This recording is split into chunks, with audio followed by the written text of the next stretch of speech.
Okay, so let's talk about this idea of moving somewhere totally new. Starting fresh, we see all the amazing pictures online, right? The adventure. The sunshine, yeah. It looks so easy, like this perfect new beginning. Exactly. But what we really wanted to get into, based on the experiences people shared with us, is what happens after that initial excitement. Right, when the dream kind of bumps up against the day-to-day reality, Right. which can be, well, pretty challenging Yeah. and often not very glamorous. Yeah, it's not just about unpacking boxes, is it? It's about rebuilding your whole life, almost your sense of self somewhere else. That's it. And the experiences you gathered really show what that actually feels like. The stuff that surprises you, the really tough parts people maybe don't talk about so much. And how they manage to get through it all. It's like looking behind the curtain of that perfect Instagram post. Mm-hmm. Getting into the messy human side of it all. So, one of the first things that really seems to hit people, according to these stories, is the emotional side. And it's more than just missing your family, right? Oh, absolutely.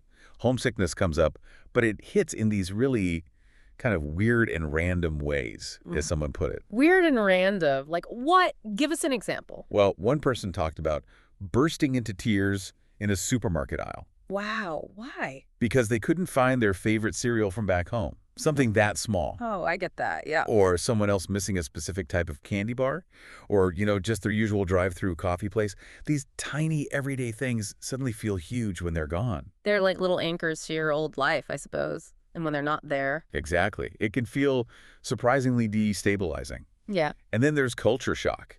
The sources describe that as a whole roller coaster. A roller coaster. Okay. So, not a gentle transition then. Definitely not. Lots of ups and downs. Moments where you're totally buzzing about the new place, and then moments where you just, you desperately want to get off a ride. Yeah. And it sounds like you don't always instantly fall in love with the new place either. It might feel, I don't know, bigger or more expensive or just off somehow. That came through really clearly. Someone mentioned moving to the city they dreamed about for ages, Mm-hmm. only to find it really overwhelming at first. Mm-hmm. Even just casual interactions felt difficult. It just takes time. That's a huge theme, probably longer than most people expect. Time. Yeah, that keeps coming up. And linked to that, there's the loneliness aspect. The sources are pretty blunt about that, aren't they? They really are. Someone literally said, moving abroad alone might be lonely.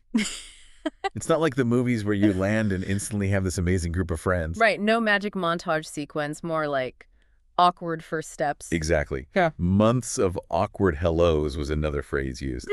Showing up to things where you don't know a soul Mm, because you've basically taken away your entire social safety net. yeah. And that leaves a huge hole. The sources say you really notice that gap in your sort of mental health if you don't actively try to fill it. Absolutely. And look, making friends as an adult is hard anyway, right? Well, But then you add trying to do it in a different culture where the whole way people connect might be different.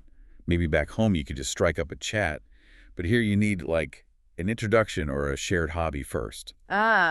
so navigating those unwritten rules adds another challenge on top of just meeting people. Yeah, there's another layer. Okay, so you've got the emotional roller coaster, the potential loneliness. What about the practical stuff? Beyond just packing, there was one word that jumped out. Oh, I know the one. Bureaucracy. Yes, the sources were pretty strong on that. Bureaucracy will literally crush your soul. That's quite a statement. It is. And people gave examples like getting residency permits, dealing with any kind of official paperwork. It's described as just unbelievably complicated sometimes. Needs serious patience. Someone mentioned Spain and paperwork, right? Likened it to Oprah giving stuff away. Yeah, like you get some paperwork Yeah. and you get some paperwork. It just shows how overwhelming it can feel. It's not just filling in a form. It's this massive task. And it just drains you, along with everything else you're learning. Totally. Huh? The sources talk about this constant exhaustion because everything is new. How the grocery store works, how banking works, even putting the bins out. Right, you're learning all the time, so no wonder you're tired. And the language barrier. Even if you think you speak the language. Oh, yeah, that's real. Understanding different accents, local slang, people talking fast. Yeah. Yeah, it's tough. People admitted feeling, dumb sometimes for not understanding. I can imagine. But the sources also stress how important it is to try, to keep learning the local language, even if you're not great at it. It helps so much with daily life and, crucially, with actually making friends. It's the key, really. Okay, let's circle back quickly to those little things, the tiny little details. Yes, those everyday traditions. Hmm. Missing things like, I don't know, Halloween if you're American, or Sunday football, or just casual get-togethers with friends. They kind of sneak up on you, the sources say. Unexpected waves of homesickness. And what about the guilt? The feeling of leaving people behind. That came up too. That guilt of leaving. It can be hard to explain to family and friends why you chose to live so far away. You can feel like you're letting them down. That's a heavy weight to carry on top of everything else. It really is. So, with all this, the emotions, the loneliness, the paperwork, the sheer effort, how did people actually cope? What strategies came out of these experiences? Well, patience, like we said, Yeah. that's number one. The sources actually put a time frame on it. Settling in realistically takes about 2 years. 2 years, wow. That's much longer than the fantasy, isn't it? What's the difference between year one and year two, did they say? Year one is often described as just survival mode. Yep. Figuring things out, dealing with the initial shock. It's kind of primal. Right. Year two is more about learning to actually thrive, building a real life, not just getting by. Mm. So the big advice is don't expect it to happen overnight. Give it time. That's such good perspective. And to beat the loneliness, it sounds like you have to be really proactive, put yourself out there. Over and over again. Join clubs, sports teams, volunteer groups, language exchanges, whatever you're actually interested in. Meetup groups, Facebook groups for expats, those got mentioned too. So find your people through shared interests. Exactly. And the key is consistency. Yeah. Seeing the same faces regularly. That's how friendships actually form when you're an adult. It's not usually instant. Right, just showing up. Someone even mentioned using things like Pokemon Go or cycling everywhere. Yeah. Creative ways to explore and potentially connect. Find something you enjoy and just do it. And another big one, embrace the new place. Don't try to make it like home. Okay, so resist the urge to compare constantly. Yes. Open yourself up to the new culture, as someone put it. Try the food, learn about the history, find out what the city's known for. That makes sense. And the sources warned against just sticking with people from your home country, right? Yeah. Or constantly complaining about the new place. It can be toxic. Yeah, it really holds you back from integrating and, broadening your horizons.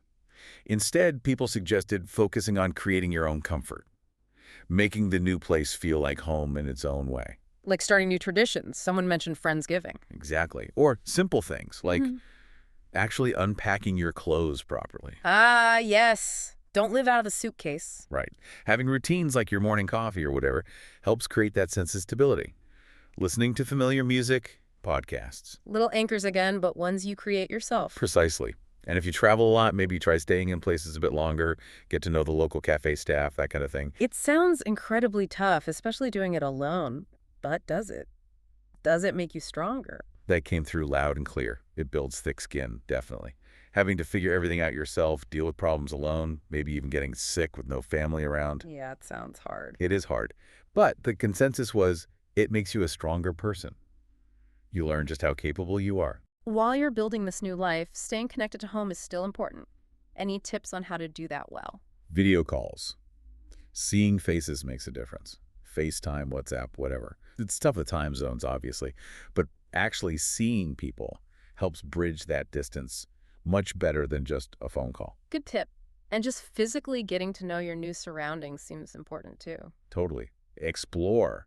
Wander around. Grab a map. Figure out the buses or trains.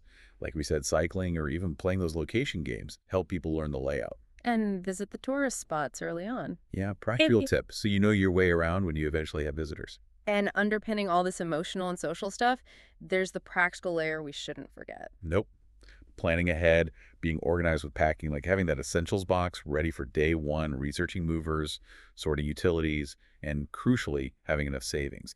Getting that stuff right reduces so much stress. It really sounds like this whole experience fundamentally changes who you are.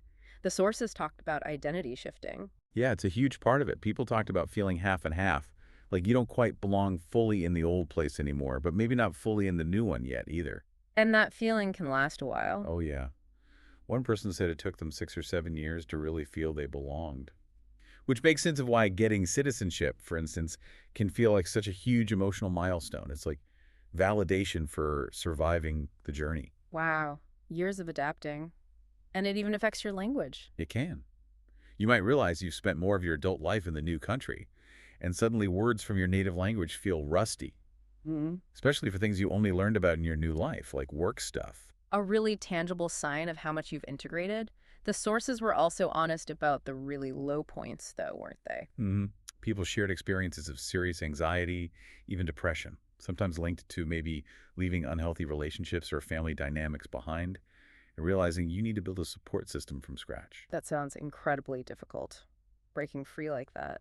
It can feel like starting a second life almost, Mhm. painful, but potentially really liberating in the long run. So ultimately, facing all those tough, uncomfortable moments, what's the takeaway? That's where you find out how strong you really are. It forces you to adapt, become more independent. It changes you, broadens your whole perspective. Well, digging into these shared experiences really paints a picture, doesn't it? Moving abroad.